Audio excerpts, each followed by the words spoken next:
In the early 1930s, the Communists had not been the only faction fighting the nationalist government. The 1930 Central Plains War between rival factions of the GMD had cost 300,000 casualties. In 1931, Japanese forces had invaded northeastern China, establishing the puppet state of Manchukuo. And following the famous Xi'an incident in December 1936, Communist and nationalist forces even agreed to a truce in order to present a united front against the Japanese amidst mounting tensions.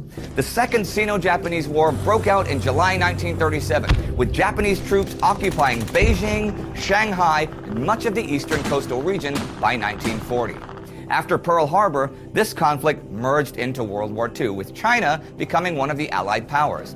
Despite nominally being allies, the GMD and the Communists, though, continued to vie for supremacy in the unoccupied parts of China, clashing a number of times. Following Japan's surrender in September 1945, it was only a matter of time before the Civil War flared up again. During the war with Japan, the balance of power had shifted in favor of the Communists. Against the backdrop of the emerging Cold War, the USA offered strong support to the GMD in the form of weapons and funds, along with troops to guard strategic sites. Communists, however, were able to capture huge amounts of military hardware left behind by the Japanese. They also gained significant support from the rural population through their promise to grant land to peasants who fought for them. All peace talks were doomed to fail, and fighting resumed in full force in July 1946, with Mao resuming his strategy of mobile warfare. He willingly abandoned territory if it allowed him to spare his forces, and relied heavily on support from the countryside.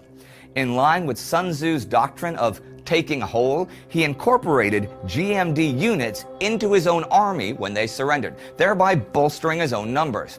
Fighting was especially fierce in the resource-rich region of Manchuria, and by the time the Communists took full control of this area in autumn 1948, the scales had tipped in their favor. The Pingjin campaign captured the rest of northern China, including Beijing, and the Communists pushed south in early 1949. On April 23rd, the GMD capital Nanjing fell, and with their armies disintegrating, the nationalists fled before the communist approach. On October 1st, 1949, Mao Zedong proclaimed the establishment of the People's Republic of China, with Beijing as the capital. In December of that year, Chiang Kai-shek and what remained of his followers relocated to Taiwan, setting up a capital for the Republic of China in Taipei. It was a temporary measure, as he stated, as the GMD still claimed control over all of China, a claim that many nations, especially in the West, would support well into the 1970s. An armistice was never signed, and the PRC and GMD-controlled Taiwan both continued to claim dominion over the other, and that's an issue that has still not been entirely resolved to this day. In general, however, there was no denying that China had entered a new era. After a century of foreign interference, upheavals, and civil wars, the Middle Kingdom was united once more as a People's Republic. Created using Powtoon.